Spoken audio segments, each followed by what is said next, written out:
اور اس شب معراج کی یہ فضیلت ہے کہ خود نبی صلی اللہ علیہ وسلم نے ارشاد فرمایا کہ جو شب معراج میں قیام کرے، شب معراج میں عبادتیں کریں اور اگلے دن روزہ رکھیں، نبی ارشاد فرماتے ہیں 200 سال سے بھی زیادہ اس کو ثواب ملتا ہے۔ اگر 200 سال وہ مسلسل روزہ رکھے تو 200 سال روزوں کا جو ثواب ہوگا اس سے بھی زیادہ ہوگا۔ یہ ہے شب معراج کی فضیلت، اور یہ ہے اس مہینے کی فضیلت۔ اس مہینے کی تو فضیلت یہ ہے کہ جس کو آج ہم 22 تاریخ کے نام سے، کنڈوں کے نام سے اس مہینے کو جانتے ہیں، لیکن ہم کو یہ معلوم نہیں کہ ہم کنڈے کی نیاز تو کر رہے ہیں، کنڈے کی فاتحہ تو دلا رہے ہیں، لیکن کس کے نام سے فاتحہ ہو رہی ہیں، کس وجہ سے فاتحہ ہو رہی ہیں، یہ ہم کو معلوم نہیں۔ آج یہ آپ کو بتانا ہے کہ کس کے نام سے ہو رہی ہے اور کیوں ہو رہی ہے۔ جس کے نام سے ہو رہی ہے ان کا نام حضرت امام جعفر صادق رضی اللہ تعالی عنہ، جو اپنے وقت کے امام، مشائخ، مقرب اور ایسے بندے کہ اللہ رب العزت کے اتنے قریب کہ آپ کو مستجب الدعوات کا جو مقام ہے وہ حاصل ہے۔ اب مستجب الدعوات کیا ہے کہ اگر کوئی دعا کر دی جائے تو اللہ رب العزت اس دعا کو نہیں رد کرتا ہے، اس دعا کو قبول کر لیتا ہے، وہ ہے مستجب الدعوات۔ اگر امام جعفر صادق کہ جس کے نام سے آپ 22 رجب کو کنڈے کرتے ہیں، یا کوئی صاحب ہیں کوئی بھی کہ ہم 15 تاریخ میں کرتے ہیں، ہاں 15 تاریخ میں بھی کر لیں، لیکن امام احمد رضا خان فاضل بریلوی کا فرمان ہے کہ 22 تاریخ کو کیے جائیں، اور مفتی اعظم رحمت اللہ علیہ کا فرمان ہے 22 تاریخ کو کیے جائیں۔ میرے پیر و مرشد حضور تاج الشریعہ کا فرمان ہے 22 تاریخ کو کیے جائیں۔ کیوں؟ کیونکہ 22 تاریخ کو حضرت امام جعفر جن کے نام سے ہم فاتحہ دیتے ہیں، ان کو 22 رجب کو مقام غوثیت کبریٰ حاصل ہوا تھا۔ وہ امام جعفر کے جن کے والد خود امام ہیں، جن کے دادا خود امام ہیں، اور جن کے پردادا خود امام ہیں، اور ان کے والد ایسے، ان کے نانا ایسے امام کے تمام نبیوں کے امام ہیں۔ اب امام سے نام یہ نہیں کہ جو مصلی پر کھڑے ہو کر امام بنتے ہیں، نہیں، اپنے دین کے 12 امام ہیں، انہی امام میں سے حضرت امام جعفر صادق بھی ہیں۔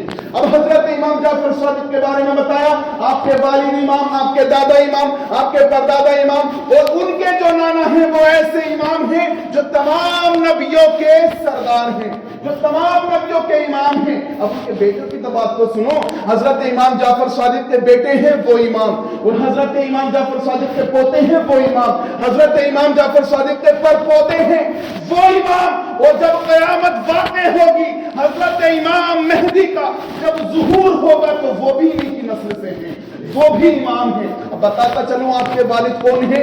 حضرت امام محمد باقر رضی اللہ تعالی عنہ، وہ حضرت امام باقر کہ آپ کے بارے میں کہ ایک صحابی رسول کے جن کا نام آپ نے بہت سنا ہوگا، جو جلیل القدر صحابی ہیں، حضرت جابر رضی اللہ تعالی عنہ، وہ آپ نے واقعہ سنا ہوگا، وہ جابر کہ جب جابر نے نبی صلی اللہ علیہ وسلم کی دعوت کی تو نبی صلی اللہ علیہ وسلم نے قبول فرمایا، اور جب نبی صلی اللہ علیہ وسلم گھر پر تشریف لے کر آئے تو حضرت جابر کے 2 بچے، 2 بیٹے ایسے، آپ کے 2 بیٹے چھت پر تھے جو آپس میں لڑائی جھگڑا کر رہے تھے۔ ایک بچے کے ہاتھ میں، چھوٹے بچے ہیں، ایک بچے کے ہاتھ میں چاقو تھا اور اس نے اپنے بھائی کے پیٹ میں کھوپ دیا، جس کی وجہ سے اس کا انتقال ہو گیا، اور دوسرا بھائی کے جس نے کھوپا تھا وہ آپ نے واقعہ سنا ہوگا، وہ جابر کہ جب جابر نے نبی صلی اللہ علیہ وسلم کی دعوت کی تو نبی صلی اللہ علیہ وسلم نے قبول فرمایا، اور جب نبی صلی اللہ علیہ وسلم گھر پر تشریف لے کر آئے تو حضرت جابر کے 2 بچے، 2 بیٹے ایسے، آپ کے 2 بیٹے چھت پر تھے جو آپس میں لڑائی جھگڑا کر رہے تھے۔ ایک بچے کے ہاتھ میں، چھوٹے بچے ہیں، ایک بچے کے ہاتھ میں چاقو تھا اور اس نے اپنے بھائی کے پیٹ میں کھوپ دیا، جس کی وجہ سے اس کا انتقال ہو گیا، اور دوسرا بھائی کے جس نے کھوپا تھا، ہیبت اور غم کی وجہ سے وہ چھت سے گر گیا، دونوں کا انتقال ہو گیا۔ نبی صلی اللہ علیہ وسلم جب دعوت پر تشریف لائے ہیں تو آپ صلی اللہ علیہ وسلم اسی جابر سے فرماتے ہیں، اے جابر آپ کے 2 بچے تھے وہ کہاں ہیں؟ انہی کے ساتھ میں دعوت تناول فرمانی ہے، انہی کے ساتھ میں کھانا کھانا ہے، نبی صلی اللہ علیہ وسلم کو علم غیب ایسا تھا جو لوگ کہتے ہیں نبی صلی اللہ علیہ وسلم کو پیٹ پیچھے کا معلوم نہیں، لیکن نبی خود فرماتے ہیں میں پوری دنیا کو ایسے دیکھتا ہوں جیسے اس ہتھیلی پہ کوئی رائی کا دانہ ہو۔ وہ پوری ہتھیلی جس طریقے سے کوئی ملاحظہ فرماتا ہے، ہم ہتھیلی کو دیکھ رہے ہیں، نبی صلی اللہ علیہ وسلم میں پوری دنیا کو ایسے دیکھتا ہوں جیسے کوئی انسان اپنی ہتھیلی کو دیکھے، پیٹ پیچھے کا دیکھے، آگے کا دیکھے، پوری دنیا کو ایسے ملاحظہ فرماتے ہیں۔ کیا اس نبی نے حضرت جابر کے دونوں بچوں کا معلوم نہ کیا ہوگا؟ اس نبی کو اس بچوں کا معلوم نہیں ہوا ہوگا؟ جیسے کہ گھر میں تشریف لاتے ہیں، حضرت جابر سے کہتے ہیں اے جابر تیرے دو بچے ہیں، وہ کہاں ہیں؟ انہی کے ساتھ میں کھانا کھانا ہے۔ وہ حضرت جابر کہتے ہیں یا رسول اللہ وہ جو میرے بچے ہیں کسی وجہ سے ان دونوں کا انتقال ہو گیا ہے۔ دوپٹہ ہٹایا، یا رسول اللہ دونوں یہ ہیں، دونوں بچے میرے زخم سے نونہال ہیں، دونوں بچوں کا انتقال ہو گیا ہے۔ نبی صلی اللہ علیہ وسلم نے جیسے ہی کھانا تناول ابھی نہیں فرمایا ہے، ہاتھ اٹھائے ہیں اور دعا اتنی جلدی مقبول ہوئی ہے کہ وہ دونوں بچے جو ابھی خون سے لہو لہان تھے، تو جو دونوں بچے قتل و غارت تھے، جو دونوں بچے انتقال کیے ہوئے تھے، نبی کے ابھی ہاتھ اپنے چہرے پر نہیں پہنچے ہیں کہ وہی بچے کھیلتے ہوئے اٹھ جاتے ہیں۔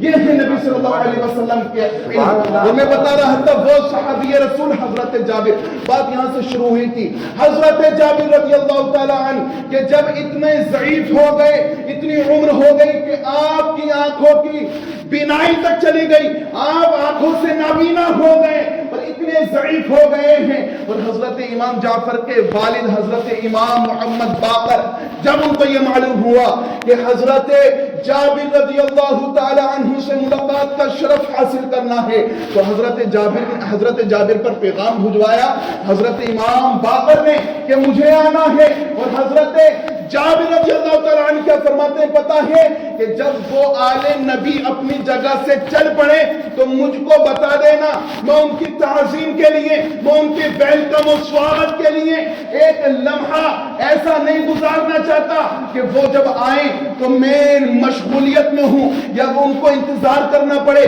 کیونکہ وہ ایسے شخص ہیں کہ جن کے بارے میں نبی نے خود سلام بھیجا تھا۔ اللہ اکبر! جیسے کہ نبی صلی اللہ علیہ وسلم کے وہ فرزند حضرت امام باقر حضرت جابر کی بارگاہ میں آتے ہیں تو حضرت جابر کے خود صحابی ہیں۔ صحابی کس کو بولتے ہیں؟ صحابی وہ کہ جس نے نبی صلی اللہ علیہ وسلم کی زیارت کی ہو اور آپ کی خدمت بابرکت میں رہا ہو اور ایمان کی حالت میں اس دنیا فانی سے کوچ کیا ہو، اس کو صحابی بولتے ہیں۔ اور حضرت امام باقر تابعی ہیں۔ تابعی کس کو بولتے ہیں؟ کہ جس نے صحابی رسول کی زیارت کی ہو اور ایمان کی حالت میں اس دنیا فانی سے کوچ کیا ہو۔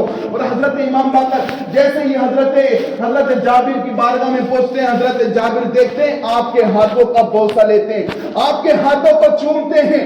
ارے وہ تو نبی صلی اللہ علیہ وسلم کی زیارت کیے ہوئے تھے، ان کو تو ایسا شرف حاصل تھا کہ جو امام باقر کو حاصل نہیں تھا، لیکن دیکھیں تعظیم کس طریقے سے کر رہے ہیں۔ آپ حضرت امام باقر کے ہاتھوں کو بوسہ دے رہے ہیں، کبھی آپ کی پیشانی کو چوم رہے ہیں۔ حد تو تب ہوئی کہ جب حضرت جابر آپ کے قدموں کا بوسہ لینے کے لیے جھکے ہیں تو حضرت امام باقر روکتے ہیں، ارے آپ صحابی رسول ہیں، آپ نے میرے نانا کی زیارت کی ہے، میں نے نبی کو نہیں دیکھا ہے، میں نے علی کو نہیں دیکھا ہے، میں نے حسین کو نہیں دیکھا ہے، لیکن ان آنکھوں کا آج دیدار کر رہا ہوں جن آنکھوں نے نبی کو دیکھا ہے، جن آنکھوں نے علی کو دیکھا ہے، جن آنکھوں نے حسین کو دیکھا ہے۔ اب بتاتا چلوں حضرت امام باقر کون ہے؟ حضرت امام علی کے جو بیٹے ہیں وہ حضرت امام حسین ہیں۔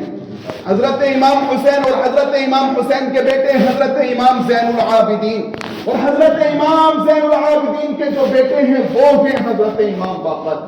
انہی کی بات کر رہا ہوں۔ اور حضرت امام باقر کے بیٹے ہیں حضرت امام جعفر، جن کے آج ہم کنڈوں کی فاتحہ دلاتے ہیں، 22 رجب کو اپنے گھروں میں فاتحہ جو دلاتے ہیں، انہی کے والد کا نام ہے حضرت باقر اور ان کا نام ہے حضرت جعفر، اور ان کے جو بیٹے ہیں وہ حضرت امام موسیٰ کاظم، اور ان کے جو بیٹے ہیں حضرت علی رضا، ان کے جو بیٹے ہیں حضرت علی تقی، اور ان کے جو بیٹے ہیں امام نبی اور ان کے جو بیٹے جو قیامت کے دن یہاں پر ظہور ہوگا، اس دنیا میں پیدا ہوں گے، ان کا نام ہے امام مہدی۔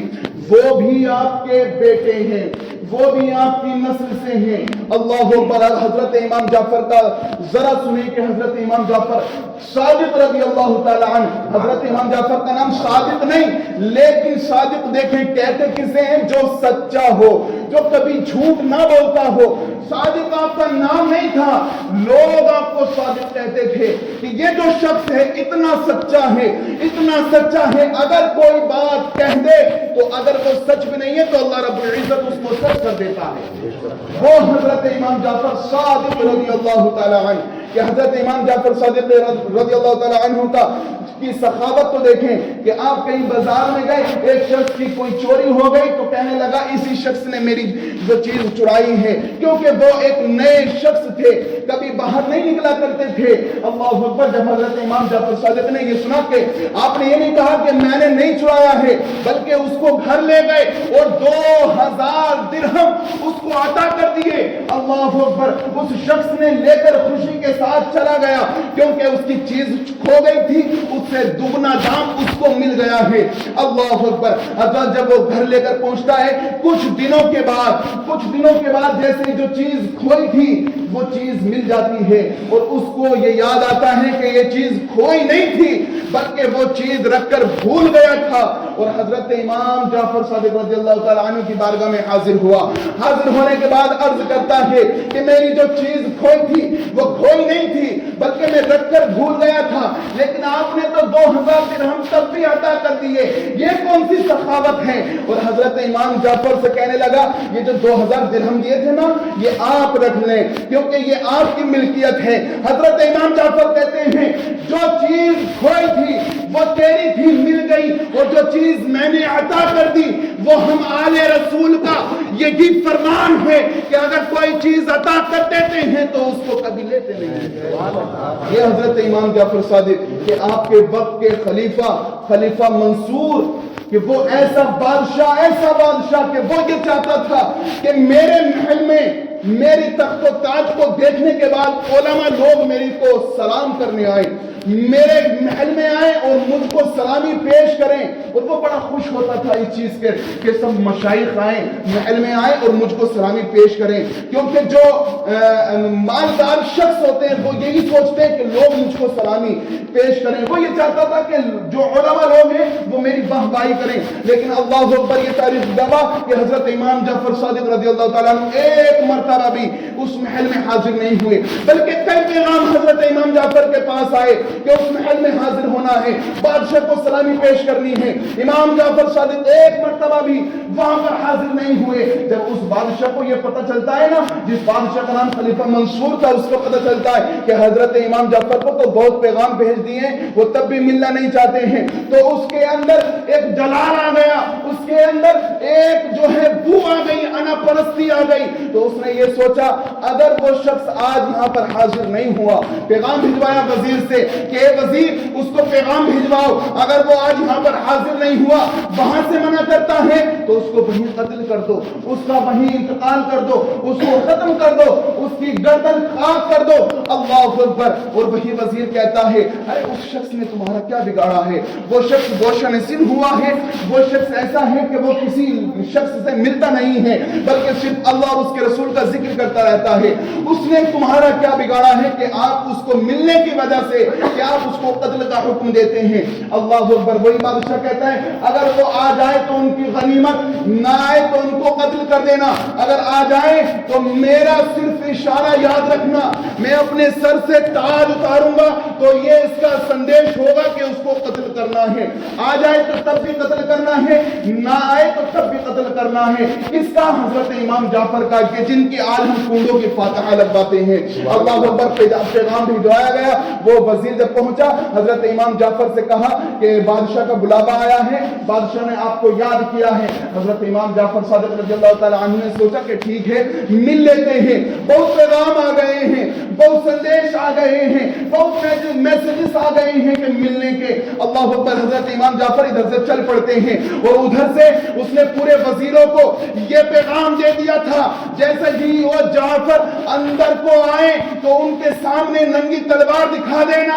اللہ اکبر. اور میں ان سے کوئی ایسا کلام کروں گا کہ جس کی بنا پر ان کو غصہ آئے گا, جس کی بنا پر وہ ایسا کلام کریں گے کہ جس کی وجہ سے وہ میرے شان میں گستاخی ہوگی. ارے جب خلیفہ کی گستاخی کرے گا تو اس کو قتل کر دینا. یہ میرا میسج رہے گا کہ میں اپنے سر سے تاج اتاروں گا تو اس کا یہی وہ ہوگا کہ آپ اس کو قتل کر دیں. اللہ اکبر. حضرت امام جعفر صادق جیسے ہی محل میں داخل ہوتے ہیں اور وہی بادشاہ جو تخت و تاج پر بڑی ہیبت و جلال کے ساتھ بیٹھا تھا, وہی بادشاہ کہ جس کے دل میں آنا پرستی تھی, وہی بادشاہ کہ جو منصوبہ بنا رکھا تھا کہ حضرت امام جعفر کو قتل کرنا ہے, وہی بادشاہ جیسے ہی حضرت امام جعفر کو محل میں انٹر ہوتا ہوا دیکھتا ہے تو اس کی چیخ نکل جاتی ہے. اپنے بستر سے اٹھ کر, اپنے تاج سے اٹھ کر, اپنے تخت سے اٹھ کر حضرت امام جعفر کے بارگاہ میں حاضر ہوتا ہے.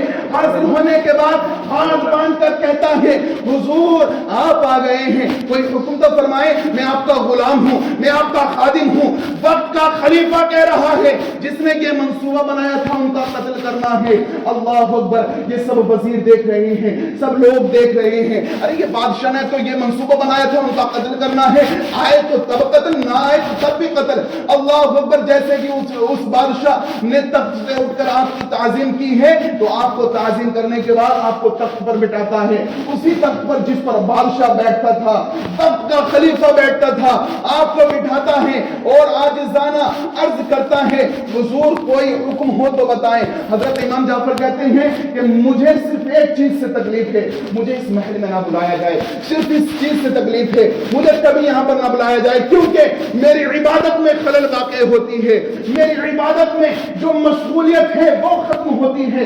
حضرت امام جعفر کا جب اتنا فرمان سنا تو وہ خلیفہ کہتا ہے, حضور جیسا آپ کا فرمان, جیسا آپ کا حکم, میں آپ کا حکم اپنے سراغ پر رکھتا ہوں. اتنا سنا حضرت امام جعفر صادق رضی اللہ تعالیٰ عنہ کی خاطر تباہی کرنے کے بعد آپ کو فدا کر دیا. اور وہی لوگ جو دیکھتے ہیں اور کہتے ہیں, ارے آپ کا تو یہ منصوبہ تھا کہ اس کو قتل کرنا ہے, آپ کا تو یہ منصوبہ تھا کہ اس کو ختم کرنا ہے, آئے تو تب ختم, نہ آئے تو وہیں پر ختم کرنا ہے. اللہ اکبر. وہی خلیفہ کہتا ہے کہ آپ کو معلوم نہیں, وہ حضرت امام جعفر اکیلا نہیں آیا تھا, بلکہ جیسے ہی وہ محل میں انٹر ہوا ہے تو ایک اژدہا, جس کو عربی میں اژدہا کہتے ہیں, آج ہم اس کو سانپ کہتے ہیں, ایک اژدہا ایسا کہ جس کا منہ کے نیچے دانت ایسے تھے کہ اس نے ایک دانت اس تخت پر رکھا تھا اور ایک دانت پورے فرش پر رکھا تھا. پورے محل کو وہ نگلنے والا تھا اور کہہ رہا تھا کہ اگر اللہ کے ولی کی شان میں ذرا سی بھی گستاخی ہوئی تو تیری آخرت و آخرت دنیا بھی تباہ ہو جائے گی. اللہ اکبر. وہ حضرت امام جعفر صادق رضی اللہ تعالی عنہ کہ جس کے بارے میں اتنا سب کچھ یہ واقعہ ہوا اور بتایا گیا کہ اگر کوئی ان کی شان میں کوئی ذرا سی گستاخی کر دے تو اس کی آخرت و آخرت دنیا بھی برباد ہو جاتی ہے, تباہ ہو جاتی ہے. اللہ اکبر. آپ کی خدمت میں حضرت امام اعظم رضی اللہ تعالی عنہ کہ جن کی ہم تقلید کرتے ہیں, جن کے ہم سب مقلد ہیں, وہ امام الفقہا کہ ان کے اتنے شاگرد ہیں, لیکن انہوں نے کہاں سے علم سیکھا پتہ ہے, وہی حضرت امام جعفر صادق رضی اللہ تعالی عنہ سے. 2 سال آپ کی بارگاہ میں رہے ہیں, صرف 2 سال. بڑی طویل گفتگو ہے, مختصر کر رہا ہوں. آپ 2 سال رہے ہیں اور 68 سال 68 آپ کی عمر ہے, اور اتنی عمر ہونے کے باوجود کوئی شخص آپ سے پوچھتا تھا نا کہ آپ کی عمر کتنی ہے تو بتاتے صرف 2 سال. ارے اس داڑھی پر سارے بال سفید ہیں اور کہہ رہے ہیں میری 2 سال عمر ہے. کیا ماجرا ہے؟ بتایا حضرت امام جعفر صادق رضی اللہ تعالی عنہ کی صحبت میں جتنی زندگی گزاری ہے وہی اصل زندگی ہے. جتنی زندگی ان کے ساتھ میں گزار لی وہی اصل زندگی ہے. خیر کہنے کو بہت ہے اور بہت طویل گفتگو ہو جائے گی، لیکن وقت اجازت نہیں دیتا ہے۔ لیکن قرآن کی اس آیت کو دیکھیں، رضی اللہ عنہم ورضوا عنہ، اللہ رب العزت ارشاد فرماتا ہے یہ اللہ سے راضی ہیں اور اللہ ان سے راضی ہے، یہ وہ بزرگ ہیں۔ خیر، اللہ رب العزت ہم تمام کی حاضری کو قبول فرمائے، ہم تمام کے علم و عمل میں برکتیں عطا فرمائے اور ہم تمام کو نظر و نیاز کرنے کی توفیق عطا فرمائے۔ آپ حضرات بھی 22 رجب کو امام